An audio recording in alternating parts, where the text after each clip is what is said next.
Hey junkies, I'm gonna do something a little different from my normal travel vlogs. As a traveler, I just think it's important that we prioritize safety. So I want to talk about 5 things we can learn from the missing New York couple who was found dead in the Dominican Republic.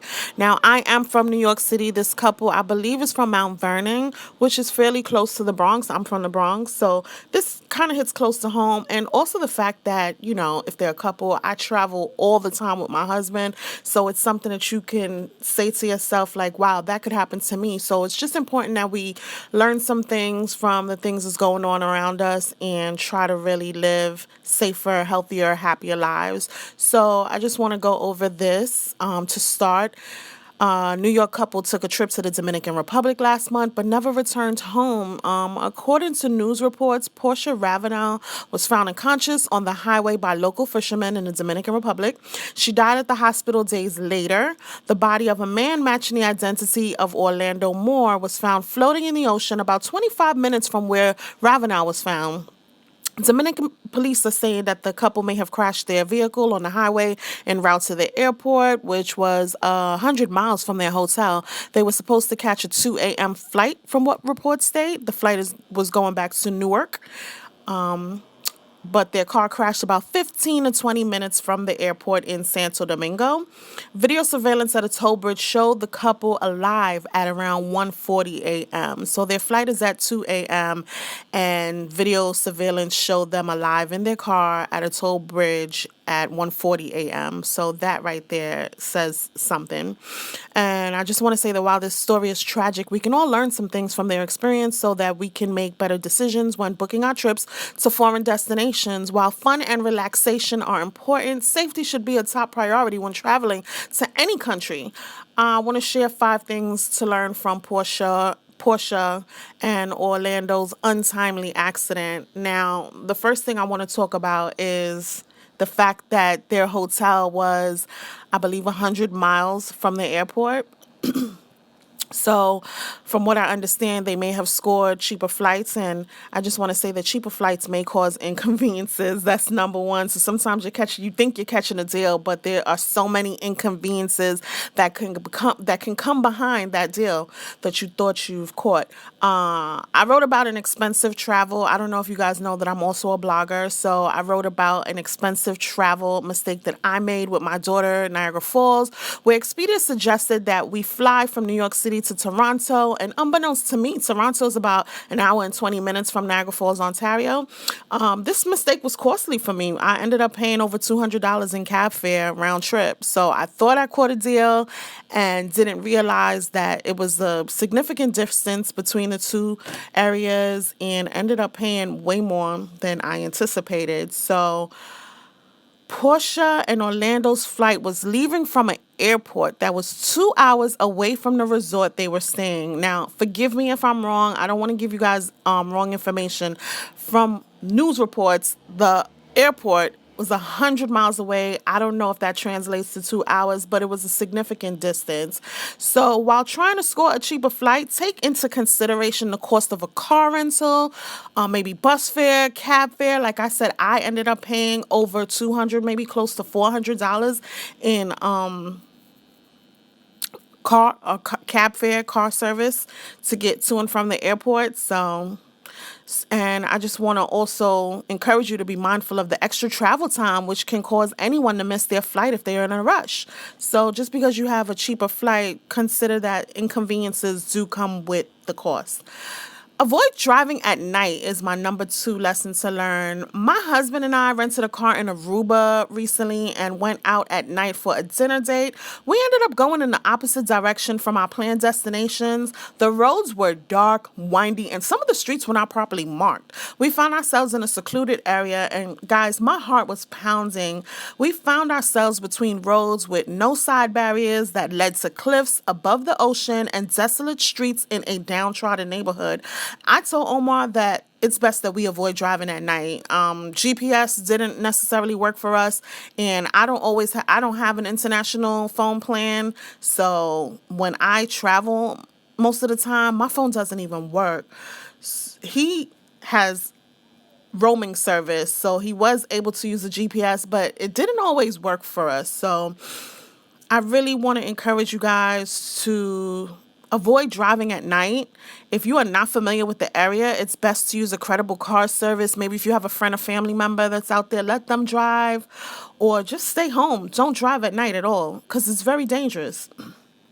And from the reports, I mean, this goes without saying, don't drink and drive. Portia and Orlando met a Canadian couple, and that couple gave details of the last night in the Dominican Republic. The Canadian couple said they shared a bottle of alcohol at a bar with Portia and Orlando a few hours before the New York couple left for their flight. I can't confirm what Orlando's or Portia's blood alcohol level was when their car crashed, but I can say that alcohol impairs judgment. There are so many dangers to getting drunk, from being robbed. You could be sexually assaulted, to getting lost and becoming incoherent. If you don't have a sober person you can trust who can take you from point A to point B while you are intoxicated, it's probably a good idea to avoid drinking altogether, or just, if you're going to get drunk, be in a safe environment. So, guys, don't get on the road and drive. Not only are you putting your life in danger, but you're putting other people's lives in danger, and that's just not cool at all. The next thing I want to talk about is trusting your instincts. Listen, women's intuition is a powerful thing. If you don't feel safe, don't go. Trust your gut. The Canadian couple that spent time with Portia and Orlando on their last day, they expressed that Portia was uncomfortable with the long drive late at night to the airport. Portia wanted to ensure that the rental car had enough gas so they didn't have to make any stops. Portia also made sure her and Orlando's cell phones were fully charged in case they needed to make any emergency calls. The rental car company that Portia and Orlando used had warned the New York couple of the dangers of driving in the Dominican Republic. The company told them that the rental cars are easily recognizable by locals, which put them at a great risk for being robbed. They were advised not to open their windows, not to open the car windows if anyone pulled up next to them on a motorbike. And Portia was uncomfortable, and if she trusted her gut, things may have been different. God bless them. The other thing I want to talk about is allowing extra travel time to get back to the airport. Reports state that Orlando and Portia headed off on their 2-hour journey at around 10 p.m. on March 26, 2019. Their flight was at 2 a.m. on March 27, 2019. International flights often require that you show up to the airport, I think, about 3 hours early to deal with the whole customs things. Correct me if I'm wrong. I apologize. So don't assume that there won't be any traffic congestion. Also, if you are not familiar with driving in a specific place, it's highly likely that you may get lost. So cutting it too close is never a good idea. As I stated earlier, the last surveillance footage they have of the New York couple was about 20 minutes from their flight's departure time. So even if they made it to the airport alive, they weren't going to make their flight. So reports state that a combination of speed, alcohol, and dangerous roads played a role in the couple's death. So it's possible that they realized that they were running late and they stepped on the gas, and things just didn't work out in their favor. So all of these factors that I just discussed could have played a role in the couple's demise. It's so important that we make safety a priority in every instance. Many speculate that foul play was involved in the couple's death. I read a lot of articles. I was on social media and read some of the things that people were saying. People from the Dominican Republic, we don't want to talk bad about a country because there's good and bad everywhere you go. There's dangers and safeties everywhere you go. There's good neighborhoods, bad neighborhoods. There's good people, bad people everywhere you go. So I'm not bashing the Dominican Republic, but when people from the Dominican Republic talk about their own home and say, like, that's where I'm from, and I know that these type of things happen where people are assaulted. They talk about people being taken advantage of when they're hurt. So if someone's hurt, people will come and probably dig in their pockets and take their things, because there were reports that when they found Portia on the road unconscious, she didn't have any form of identification on her. Now, I'm not saying that she was robbed. I don't know the whole story. People are second questioning the Dominican police authorities on their investigation. They're, saying that there could be some possible forms of corruption and lies. I don't know, and I'm not saying that. the only thing at the end of the day, this couple is gone. God bless them. God bless their family. And I am praying for the couple's family and friends. And I just hope that we could all take something from this and really make better decisions when we're traveling so that we could have a really good, we could focus on the good, we could focus on the gun, but just on the fun and just making sure that we make our safety a priority.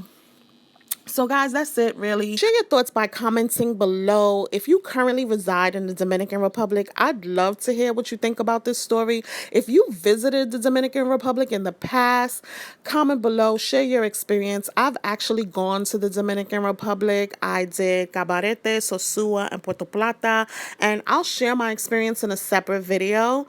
But I just want to say that my heart goes out to Portia and Orlando's family. This is like such a tragic story, and it really hits so close to home because I actually know people who personally know them.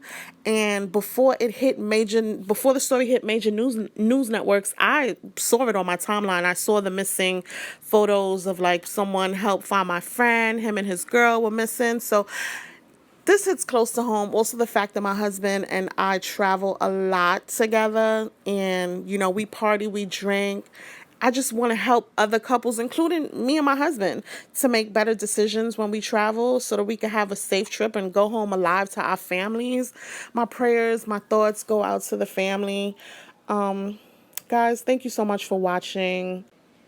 Don't forget to visit me on my website at missmjxoxo.com. That's missmjxoxo.com. And follow me on Instagram, guys, Miss MJXOXO. Safe travels.